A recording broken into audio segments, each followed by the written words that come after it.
क्या कोई औरत सिर्फ इसलिए उपेक्षित हो जाती है क्योंकि उसकी जवानी ढलने लगी है?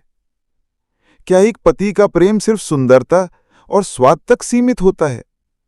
लीला की खामोशी और आशा की मुस्कान के पीछे छुपा है एक ऐसा रहस्य जो न सिर्फ रिश्तों की परतें उघाड़ता है बल्कि सवाल खड़े करता है हमारी सोच पर। मुंशी प्रेमचंद की कलम से एक ऐसी कहानी जो आपको अंदर तक हिला देगी। नाम है नया विवाह। तो चलिए प्रारंभ करते हैं। हमारी देह पुरानी है, लेकिन इसमें सदैव नया रक्त दौड़ता रहता है। नए रक्त के प्रवाह पर ही हमारे जीवन का आधार है। पृथ्वी की इस चिरंतन व्यवस्था में ये नयापन उसके एक एक अणु में, एक एक कण में, तार में बसे हुए स्वरों की भांति गूंजता रहता है। और ये 100 साल की बुढ़िया आज भी नवेली दुल्हन बनी हुई है। जब से लाला डंगामल ने नया विवाह किया है, उनका यौवन नए सिरे से जाग उठा है। जब पहली स्त्री जीवित थी, तब वे घर में बहुत कम रहते थे। प्रातः से 10-11 बजे तक तो पूजा पाठ ही करते रहते थे। फिर भोजन करके दुकान चले जाते, वहां से 1 बजे रात लौटते और थके मांदे सो जाते। यदि लीना कभी कहती, जरा और सवेरे आ जाया करो, तो बिगड़ जाते और कहते, तुम्हारे लिए क्या दुकान छोड़ दूं या रोजगार बंद कर दूं? ये वो जमाना नहीं है कि 1 लोटा जल चढ़ाकर लक्ष्मी प्रसन्न कर ली जाए। आज उनकी चौखट पर माथा रगड़ना पड़ता है, तब भी उनका मुंह सीधा नहीं होता। लीला बेचारी चुप हो जाती। अभी 6 महीने की बात है। लीला को ज्वर चढ़ा हुआ था। लालाजी दुकान जाने लगे, तब उसने डरते डरते कहा था, देखो मेरा जी अच्छा नहीं है, जरा सवेरे आ जाना। डंगामल ने पगड़ी उतारकर खूंटी पर लटका दी और बोले, अगर मेरे बैठे रहने से तुम्हारा जी अच्छा हो जाए तो मैं दुकान न जाऊंगा। लीला हताश होकर बोली, मैं दुकान जाने को तो नहीं मना करती, केवल जरा सवेरे आने को कहती हूं। तो क्या दुकान पर बैठा मौज किया करता हूं? लीला इसका क्या जवाब देती? पति का यह स्नेहहीन व्यवहार उसके लिए कोई नई बात न थी। इधर कई साल से उसे इसका कठोर अनुभव हो रहा था कि उसकी इस घर में कद्र नहीं है। वह अक्सर इस समस्या पर विचार भी किया करती, पर वह अपना कोई अपराध ना पाती। वह पति की सेवा अब पहले से कहीं ज्यादा करती, उनके कार्यभार को हल्का करने की बराबर चेष्टा करती रहती, बराबर प्रसन्नचित रहती, कभी उनकी इच्छा के विरुद्ध कोई काम नहीं करती। अगर उसकी जवानी ढल चुकी थी तो इसमें उसका क्या अपराध था? किसकी जवानी सदैव स्थिर रहती है? अगर अब उसका स्वास्थ्य उतना अच्छा न था तो इसमें उसका क्या दोष? उसे बेकसूर क्यों दंड दिया जाता है? उचित तो ये था कि 25 साल का साहचर्य अब एक गहरी मानसिक और आत्मिक अनुरूपता का रूप धारण कर लेता, जो दोष को भी गुण बना लेता है, जो पके फल की तरह ज्यादा रसीला, ज्यादा मीठा, ज्यादा सुंदर हो जाता है। लेकिन लालाजी का वणिक हृदय हर एक पदार्थ को वाणिज्य की तराजू से तौलता था। बूढ़ी गाय जब न दूध दे सकती है न बच्चे, तब उसके लिए गौशाला ही सबसे अच्छी जगह है।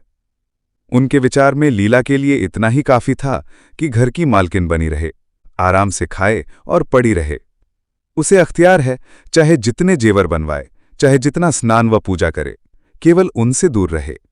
मानव प्रकृति की जटिलता का एक रहस्य ये था कि डंगामल जिस आनंद से लीला को वंचित रखना चाहते थे, जिसकी उसके लिए कोई जरूरत ही न समझते थे, खुद उसी के लिए सदैव प्रयत्न करते रहते थे। लीला 40 वर्ष की होकर बूढ़ी समझ ली गई थी, किंतु वे 43 वर्ष के होकर अभी जवान ही थे। जवानी के उन्माद और उल्लास से भरे हुए थे। लीला से अब उन्हें एक तरह की अरुचि होती थी, और वह दुखिया जब अपनी त्रुटियों का अनुभव करके प्रकृति के निर्दय आघातों से बचने के लिए रंग व रोगन की आड़ लेती, तब लालाजी उसके बूढ़े नखरों से और भी घृणा करने लगते। वे कहते, वाह हरी तृष्णा, 7 लड़कों की तो माँ हो गई, बाल खिचड़ी हो गए, चेहरा धुले हुए फलालिन की तरह सिकुड़ गया, मगर आपको अभी महावर, सेंदूर, मेहंदी और उपटन की हवस बाकी ही है। औरतों का स्वभाव भी कितना विचित्र है, न जाने क्यों बनाव सिंगार पर इतना जान देती हैं। पूछो अब तुम्हें और क्या चाहिए? क्यों नहीं मन को समझा लेती कि जवानी विदा हो गई और इन उपादानों से वह वापस नहीं बुलाई जा सकती। लेकिन वे खुद जवानी का स्वप्न देखते रहते थे। उनकी जवानी की तृष्णा अभी शांत न हुई थी। जाड़ों में रसों और पाकों का सेवन करते रहते थे। हफ्ते में 2 बार खिजाब लगाते और एक डॉक्टर से मंकी ग्लैंड के विषय में पत्र व्यवहार कर रहे थे। लीला ने उन्हें असमंजस में देखकर कातर स्वर में पूछा, कुछ बतला सकते हो, कै बजे आओगे? लालाजी ने शांत भाव से पूछा, तुम्हारा जी आज कैसा है? लीला क्या जवाब दे? अगर कहती है कि बहुत खराब है तो शायद वे महाशय वहीं बैठ जाएं और उसे जली कटी सुनाकर अपने दिल का बुखार निकालें। अगर कहती है कि अच्छी हूं तो शायद निश्चिंत होकर 2 बजे तक कहीं खबर लें। इस दुविधा में डरते डरते बोली, अब तक तो हल्की थी लेकिन अब कुछ भारी हो रही है। तुम जाओ, दुकान पर लोग तुम्हारी राह देखते होंगे। हाँ, ईश्वर के लिए 1-2 न बजा देना। लड़के सो जाते हैं, मुझे जरा भी अच्छा नहीं लगता, जी घबराता है। सेठ जी ने अपने स्वर में स्नेह की चाशनी देकर कहा, 12 बजे तक आज जरूर जाऊंगा। लीला का मुख धूमिल हो गया। उसने कहा, 10 बजे तक नहीं आ सकते? 11:30 से पहले किसी तरह नहीं। नहीं, 10:30। अच्छा, 11 बजे। लाला वादा करके चले गए, लेकिन 10 बजे रात को एक मित्र ने मुजरा सुनने के लिए बुला भेजा। इस निमंत्रण को कैसे इनकार कर देते? जब एक आदमी आपको खातिर से बुलाता है तब ये कहाँ की भलमनसाहत है कि आप उसका निमंत्रण अस्वीकार कर दे। लालाजी मुजरा सुनने चले गए, 2 बजे लौटे। चुपके से आकर नौकर को जगाया और अपने कमरे में आकर लेट रहे। लीला उनकी राह देखती, प्रतिक्षण विकल वेदना का अनुभव करती हुई न जाने कब सो गई थी। अंत को इस बीमारी ने अभागिनी लीला की जान ही लेकर छोड़ा। लालाजी को उसके मरने का बड़ा दुख हुआ। मित्रों ने संवेदना के तार भेजे। एक दैनिक पत्र ने शोक प्रकट करते हुए लीला के मानसिक और धार्मिक सद्गुणों को खूब बढ़ाकर वर्णन किया। लालाजी ने इन सभी मित्रों को हार्दिक धन्यवाद दिया और लीला के नाम से बालिका विद्यालय में 5 वजीफे प्रदान किए तथा मृतक भोज तो जितने समारोह से किया गया वो नगर के इतिहास में बहुत दिनों तक याद रहेगा। लेकिन 1 महीना भी न गुजरने पाया था कि लालाजी के मित्रों ने चारा डालना शुरू कर दिया और उसका यह असर हुआ कि 6 महीने की विधुरता के तप के बाद उन्होंने दूसरा विवाह कर लिया। आखिर बेचारे क्या करते? जीवन में एक सहचरी की आवश्यकता तो थी ही और इस उम्र में तो एक तरह से वो अनिवार्य हो गई थी। जब से नई पत्नी आई, लालाजी के जीवन में आश्चर्यजनक परिवर्तन हो गया। दुकान से अब उतना प्रेम नहीं था। लगातार हफ्तों न जाने में भी उनके कारोबार में कोई हर्ज नहीं होता था। जीवन के उपभोग की जो शक्ति दिन दिन क्षीण होती जाती थी, अब वो छींटे पाकर सजीव हो गई थी। सूखा पेड़ हरा हो गया था, उसमें नई नई कौपलें फूटने लगी थीं। मोटर नई आ गई थी, कमरे नए फर्नीचर से सजा दिए गए थे, नौकरों की भी संख्या बढ़ गई थी, रेडियो आ पहुंचा था और प्रतिदिन नए नए उपहार आते रहते थे। लालाजी की बूढ़ी जवानी जवानों की जवानी से भी प्रखर हो गई थी, उसी तरह जैसे बिजली का प्रकाश चंद्रमा के प्रकाश से ज्यादा स्वच्छ और मनोरंजक होता है। लालाजी को इनके मित्र इस रूपांतर पर बधाइयां देते जब वे गर्व के साथ कहते, भाई हम तो हमेशा जवान रहे और हमेशा जवान रहेंगे। बुढ़ापा यहां आए तो उसके मुंह में कालिख लगाकर गधों पर उल्टा सवार करा के शहर से निकाल दें। जवानी और बुढ़ापे को न जाने क्यों लोग अवस्था से संबद्ध कर देते हैं। जवानी का उम्र से उतना ही संबंध है जितना धर्म का आचार से, रुपए का ईमानदारी से, रूप का श्रृंगार से। आजकल के जवानों को आप जवान कहते हैं, उनकी 1000 जवानियों को अपने 1 घंटे से भी न बदलूंगा। मालूम होता है उनकी जिंदगी में कोई उत्साह ही नहीं, कोई शौक नहीं। जीवन क्या है? गले में पड़ा हुआ एक ढोल है। यही शब्द घटा बढ़ाकर वो आशा के हृदय पटल पर अंकित करते रहे थे। उससे बराबर सिनेमा, थिएटर और दरिया की सैर के लिए आग्रह करते रहते। लेकिन आशा को न जाने क्यों इन बातों में जरा भी रुचि न थी। वो जाती तो थी मगर बहुत टाल टूट करने के बाद। एक दिन लालाजी ने आकर कहा, चलो आज बजरे पर दरिया की सैर करें। वर्षा के दिन थे, दरिया चढ़ा हुआ था। मेघमालाएं अंतर्राष्ट्रीय सेनाओं की भांति रंग बिरंगी वर्दियां पहने आकाश में कवायद कर रही थीं। सड़क पर लोग मल्हार और 12 मासा गाते चलते थे। बागों ने झूले पड़ गए थे। आशा ने बेदिली से कहा, मेरा जी तो नहीं चाहता। लालाजी ने मृदु प्रेरणा के साथ कहा, तुम्हारा मन कैसा है जो आमोद प्रमोद की ओर आकर्षित नहीं होता? चलो जरा दरिया की सैर देखो। सच कहता हूं बजरे पर बड़ी बहार रहेगी। आप जाएं, मुझे और कई काम करने हैं। काम करने को आदमी है, तुम क्यों काम करोगी? महाराज अच्छे सालन नहीं पका था, आप खाने बैठेंगे तो यूं ही उठ जाएंगे। आशा अपने अवकाश का बड़ा भाग लालाजी के लिए तरह तरह के भोजन पकाने में ही लगाती थी। उसने किसी से सुन रखा था कि एक विशेष अवस्था के बाद पुरुष के जीवन का सबसे बड़ा सुख रसना का स्वाद ही रह जाता है।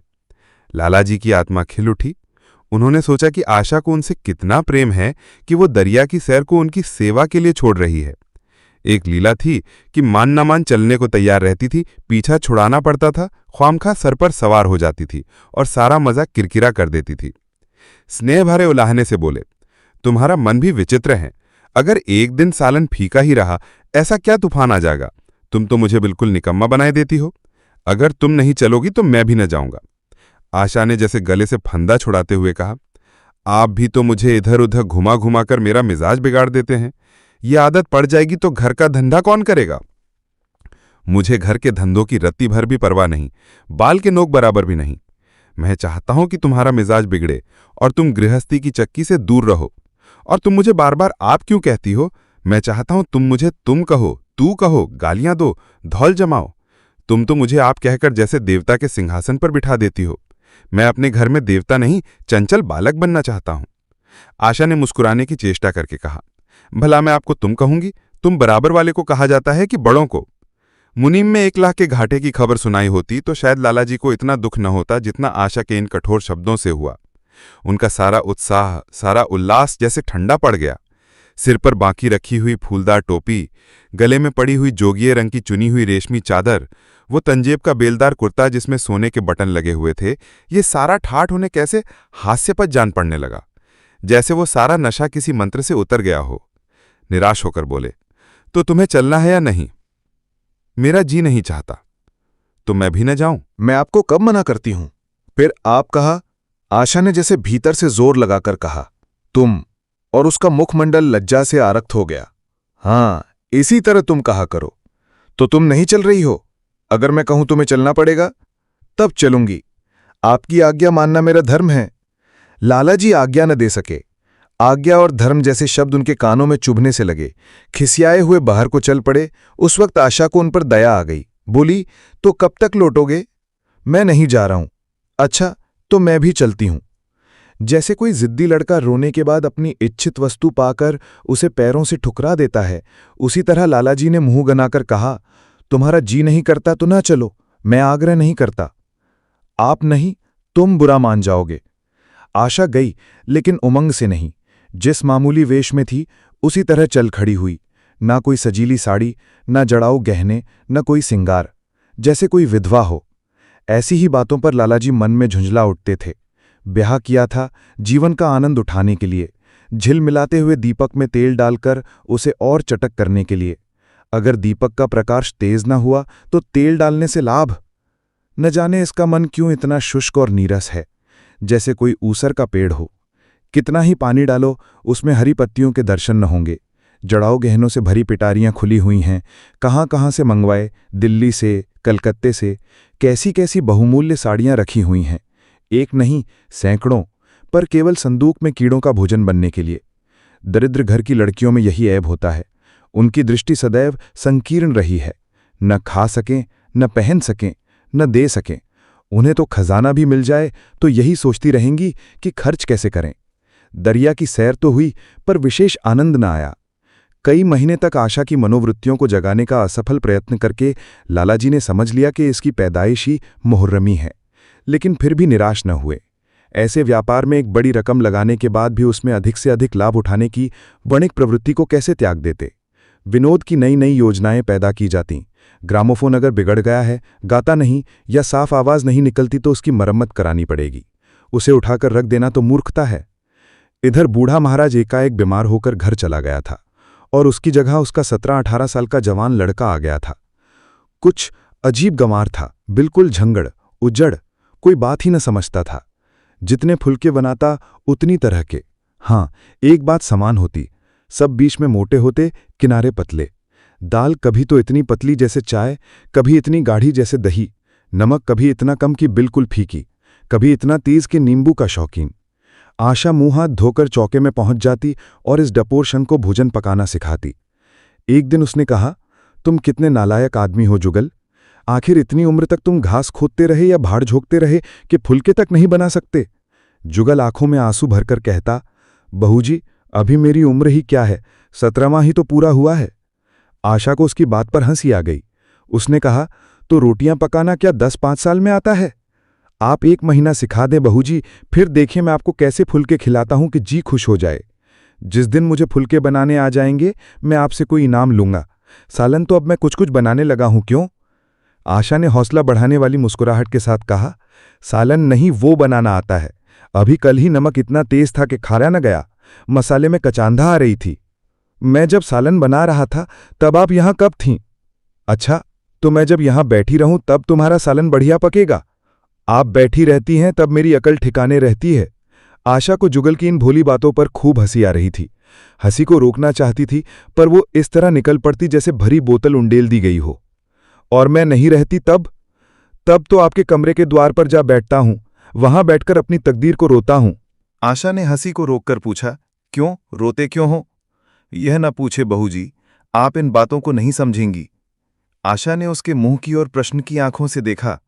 उसका आशय कुछ तो समझ गई, पर न समझने का बहाना किया। तुम्हारे दादा आ जाएंगे तब तुम चले जाओगे? और क्या करूंगा बहू जी, यहां कोई काम दिलवा दीजिएगा तो पड़ा रहूंगा। मुझे मोटर चलाना सिखवा दीजिए, आपको खूब सैर कराया करूंगा।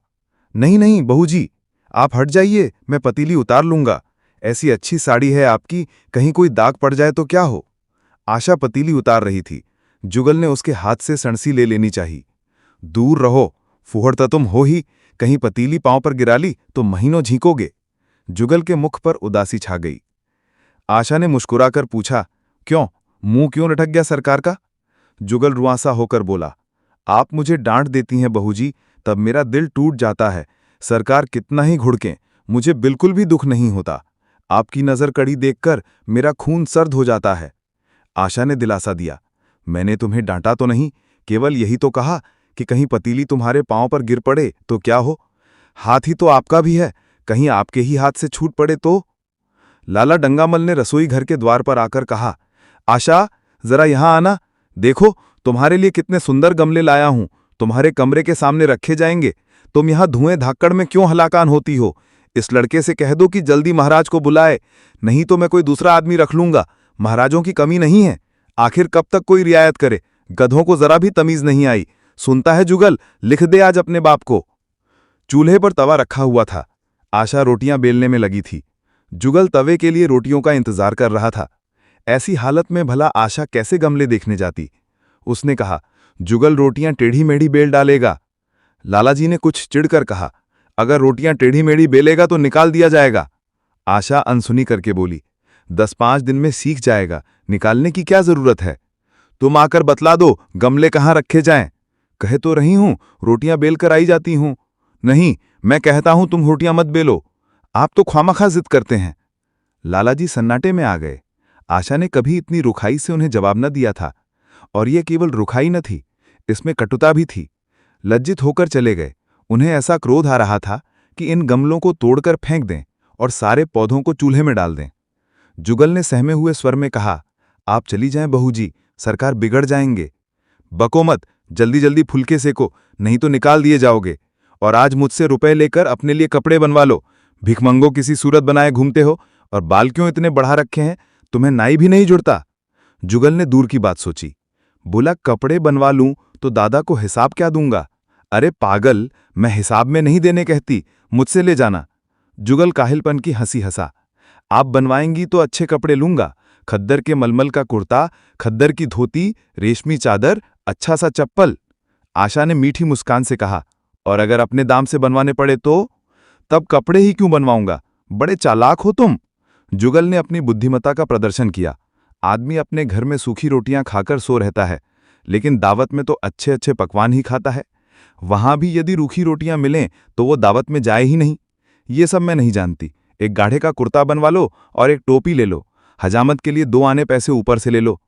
जुगल ने मान करके कहा, रहने दीजिए, मैं नहीं लेता। अच्छे कपड़े पहनकर निकलूंगा तब तो आपकी याद आवेगी, सड़ियल कपड़े पहनकर और जी जलेगा।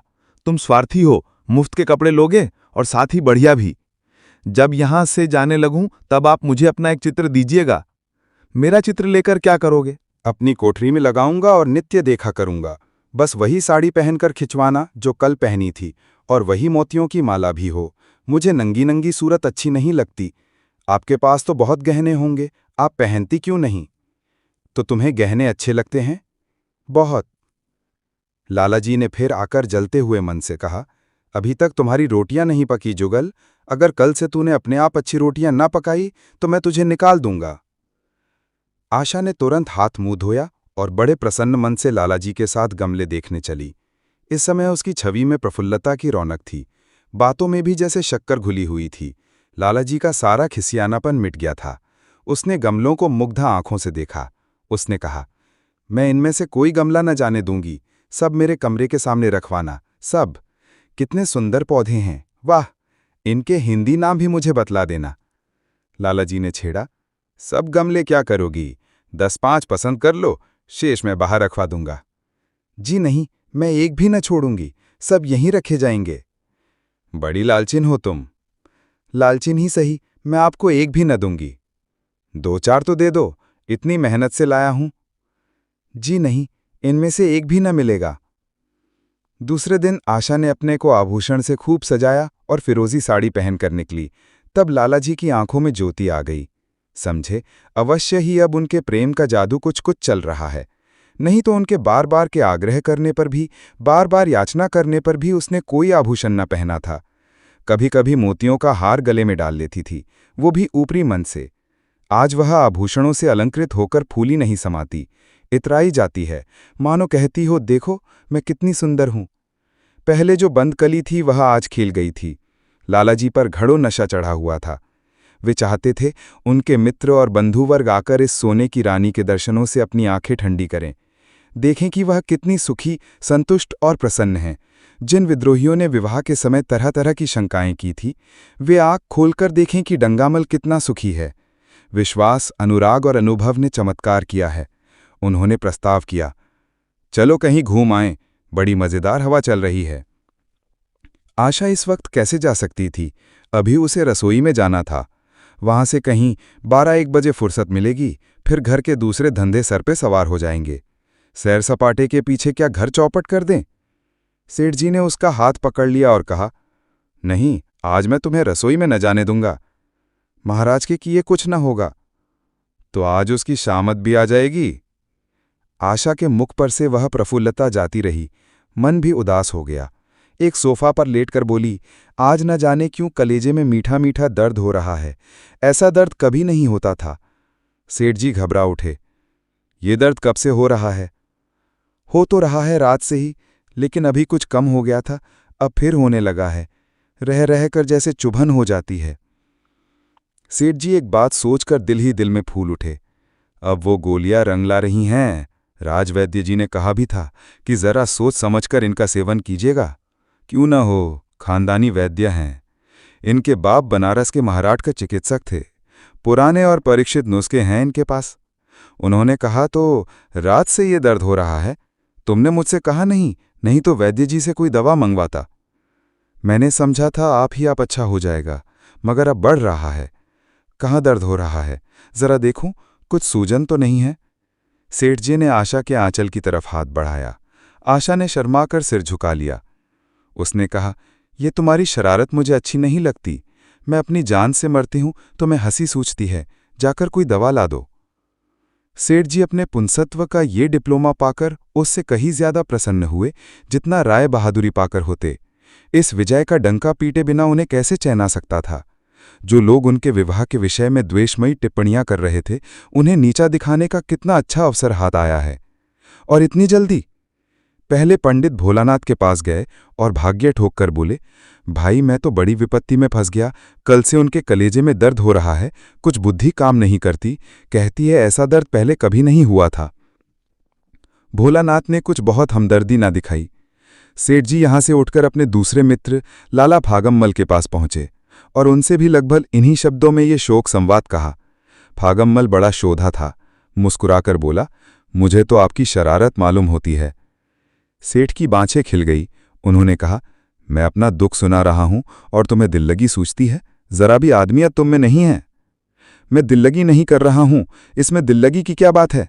वे हैं कमसिन कोमलांगी, आप ठहरे पुराने लठैत, दंगल के पहलवान। बस अगर ये बात ना निकले तो मूछे मुड़ा लूं। सेठ की आंखें जगमगा उठी। मन में यौवन की भावना प्रबल हो उठी और उसके साथ ही मुख पर भी यौवन की झलक आ गई। छाती जैसे कुछ फैल गई। चलते समय उनके पग कुछ अधिक मजबूती से जमीन पर पड़ने लगे और सिर की टोपी भी न जाने कैसे बांकी हो गई। आकृति से बांकेपन की शान बरसने लगी। जुगल ने आशा को सिर से पांव तक जगमगाते देखकर कहा, बस बहू जी, आप इसी तरह पहने ओढ़े रहा करें। आज मैं आपको चूल्हे के पास न आने दूंगा। आशा ने नयन बाण चलाकर कहा, क्यों, आज ये नया हुक्म क्यों? पहले तो तुमने कभी मना नहीं किया। आज की बात दूसरी है, जरा सुनूं क्या बात है। मैं डरता हूं आप कहीं नाराज ना हो जाएं। नहीं नहीं, कहो, मैं नाराज ना होंगी। आज आप बहुत सुंदर लग रही हैं। लाला डंगामल ने असंख्य बार आशा के रूप और यौवन की प्रशंसा की थी, मगर उनकी प्रशंसा में उसे बनावट की गंध आती थी। वे शब्द उनके मुख से निकलकर कुछ ऐसे लगते थे जैसे कोई पंगु दौड़ने की चेष्टा कर रहा हो। जुगल के इन सीधे शब्दों में एक उन्माद था, नशा था, एक चोट थी। आशा की सारी देह प्रकंपित हो गई। तुम मुझे नजर लगा दोगे जुगल? इस तरह क्यों घूरते हो? जब यहां से चला जाऊंगा तब आपकी बहुत याद आएगी। रसोई पकाकर तुम सारे दिन क्या किया करते हो, दिखाई नहीं देते? सरकार रहते हैं इसीलिए नहीं आता। फिर अब तो मुझे जवाब मिल रहा है। देखिए भगवान कहाँ ले जाते हैं। आशा की मुख मुद्रा कठोर हो गई। उसने कहा, कौन तुम्हें जवाब देता है? सरकार ही तो कहते हैं तुझे निकाल दूंगा। अपना काम किए जाओ, कोई नहीं निकालेगा। अब तो तुम फुलके भी अच्छे बनाने लगे। सरकार हैं बड़े गुस्सेवर। 2-4 दिन में उनका मिजाज ठीक किए देती हूं। आपके साथ चलते हैं तो आपके बाप से लगते हैं। तुम बड़े मुंह फट हो, खबरदार जबान संभालकर बातें किया करो। किंतु अप्रसन्नता का यह झीना आवरण उनके मनोरहस्य को न छिपा सका। वह प्रकाश की भांति उसके अंदर से निकला पड़ता था। जुगल ने फिर उसी निर्भीकता से कहा, मेरा मुंह कोई बंद कर ले, यहां यूं सभी यही कहते हैं। मेरा ब्याह कोई 50 साल की बुढ़िया से कर दे तो मैं घर छोड़कर भाग जाऊं, या तो खुद जहर खा लूं या उसे जहर देकर मार डालूं। फांसी ही तो होगी।